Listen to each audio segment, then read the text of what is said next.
Let me tell you about the world today, as seen through the eyes of Greenground. It's Wednesday the 16th of July, and the air is thick with news, some of it festive, some of it unexpected, and some carrying the quiet promise of change. It's the kind of day that reminds us how quickly the tapestry of global events can shift, and how every thread, no matter where it starts, pulls at something much bigger. So let's drift together through these stories, as if we're having coffee in a busy Parisian cafe, the scent of fresh croissants mingling with the hum of distant fireworks. Paris itself is still basking in the glow of Bastille Day, a celebration that, as always, sent ripples far beyond the Seine. Imagine, for a moment, the Champs-Élysées awash with the kind of pageantry that Paris reserves only for its very best moments. The military parade was an affair of precision and pride, jets carving the sky, and the city's very heart beating under the Eiffel Tower. But this year, there was a new kind of magic overhead. Drones, hundreds of them perhaps, dancing in orchestrated harmony with the fireworks, painting the night with lights that felt almost like a digital ballet. It was a celebration that looked as much to the future as it remembered the past, a reminder that France knows how to turn history into spectacle, and spectacle into unity. Meanwhile, across the world, diplomacy and trade were quietly reshaping relationships in ways that could have lasting consequences. China and Australia, despite the push and pull of global tensions, found a moment to sit down and talk seriously about trade. It's not an easy road, with old frictions still rumbling and new alliances forming elsewhere, but the willingness to reach across the Pacific and past lingering disagreements suggests a pragmatism that could, just maybe, lay the groundwork for something more stable between these two. After years of ups and downs, this is the kind of slow-building story that rarely makes instant headlines, but in the long run may matter far more. Not to be outdone, the United States and Indonesia have also put pen to paper on a trade deal. The details might sound a bit technical. Tariffs reduced to 19%, new market access, a sense of partnership, but the implication is deeper. For years, we've watched a tug-of-war between protectionism and openness, and here, on the fringes of the global economy, two countries are quietly stitching together a new kind of relationship, one that might offer a little more certainty in uncertain times. But not all news is quite so steady.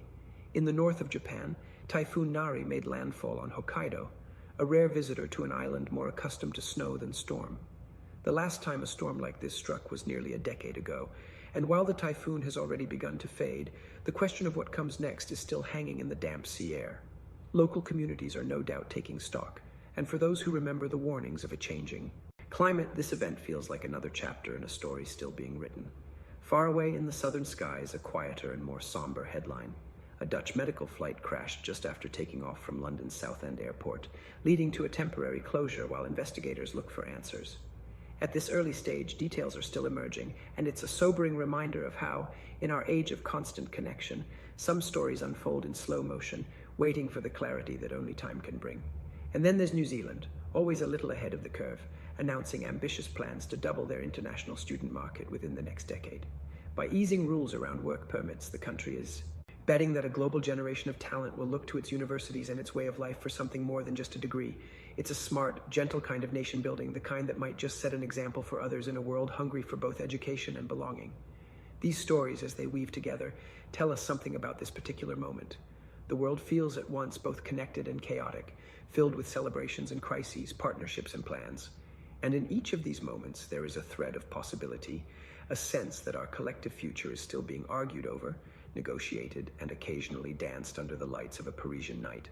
So what does it all mean for us here in our digital parlor? Perhaps it's a reassurance that even as the news cycle whirls around us, the human instinct to connect, to celebrate, to rebuild, and to cooperate still holds sway. We are, after all, creatures of both pragmatism and pageant, capable of turning a Paris night into a global show and a trade negotiation into a quiet act of hope.